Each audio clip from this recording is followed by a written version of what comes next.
Sometimes Forex trading is a wild and woolly place to be. That's why Hugh's here, to pose your questions to Walter, the naked Forex guy. Hugh's got questions and Walter's got the answers. Here at the Truth About FX podcast.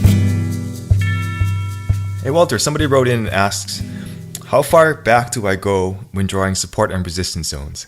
Right. So now everything I say is my point of view. And everyone listening to this needs to decide what is your point of view, what is your belief. So I'm just going to give you my opinion and take it for what it's worth. But this is what I found to be useful for me because I use support and resistance, obviously. So what I like to do is I will always use the extreme high and the extreme low on the chart. Now, I don't necessarily have to scroll back 15 years to find the ultimate high and low because let's face it, the only real support and resistance zones that matter are the ones that are where price is going to hit it, like in the in the intermediate future. Like that's all that really matters. So that's why I occasionally will just scrap all my charts, throw them away, and start all over from the beginning.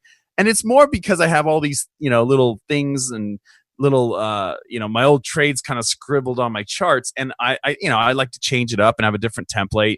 Sometimes black and white candles are cool, sometimes red and green or whatever, so it's kind of fun to just to, you're always looking at charts, you might as well mix it up a bit. So I just think you draw extreme high resistance, extreme low support, and then from there you go in and find as many as you can on the time frame higher than the one you're going to trade. So if I'm trading the daily chart, I go to the weekly.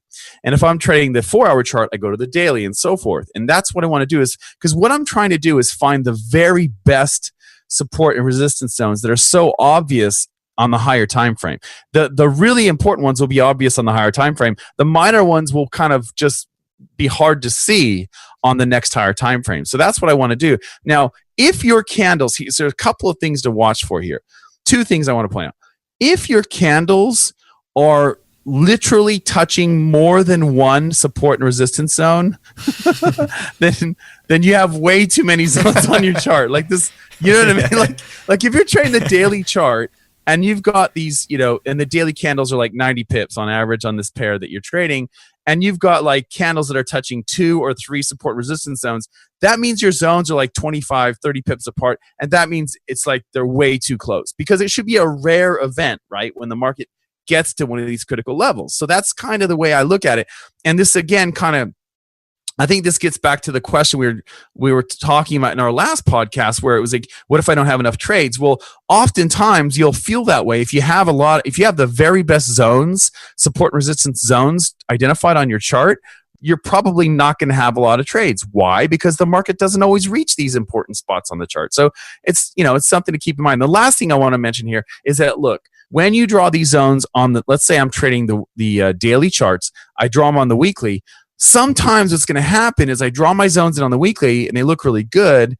And switching to the line chart will really help you here. If you're not used to seeing these, switch to the line chart. Look for those bends in the chart. I'll post in the show notes a video that will walk you through how I do this. You may find it useful. But essentially, you might have to readjust. And people forget this. They think that they've drawn the zone on the weekly chart, so then when they drop down to the daily, it's set in stone. Well, not really, because you need a little bit more precision when you're on the daily, and you might have drawn in what looks like the perfect spot for that zone on the weekly, but then you go on the daily and it looks a little bit sloppy, and the price, the candles aren't really respecting that zone as much. So that might mean you just need to shift it down a little bit, like shift it down 20 or 30 pips, or shift it up 15 or 20 pips or something like that. And that's totally common and it's totally cool. It's not cheating. As soon as you lock them in on your daily chart, bam, your daily chart's ready to go and you can trade it. And that's basically my approach. So the big ones to look out for are, it's okay to slightly adjust these because they're general areas on the chart. They're not a specific price point. And the second thing is, when you're drawing these zones in, you really want to make sure that it's kind of a rare event that the candles hit it. You shouldn't see the candles hit these zones every other candle, unless of course, it's in a tight consolidation and getting ready to break out. But usually what will happen, like for example, just on average, my Euro chart might have a zone drawn every 130, 150 pips, something like that. That would be about average, right? And obviously on a pair like the pound yen, which is more volatile, maybe it's every 220 pips or something like that. But it's, if I'm trading the Euro USD and I've got zones drawn every 50 pips, something's really wrong. So that's basically what I wanted to get across. Does that make sense? Yeah. Yeah, totally. And I think I saw a YouTube video once where the guy made the point where you could really make a case for a support and resistance zone every 20 or 30 pips.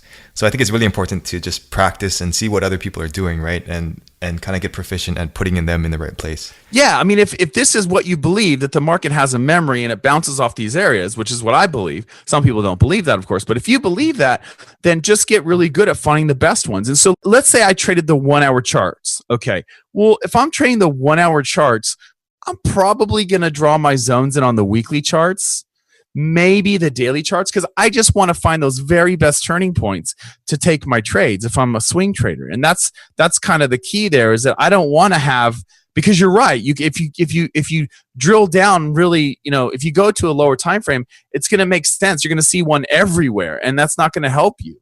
What you want to know are where are the important ones, and that's the critical thing. So it just takes a little bit of discipline, and once you get it down, it's pretty easy. So cool. All right. Well, thanks, Walter. Thank you.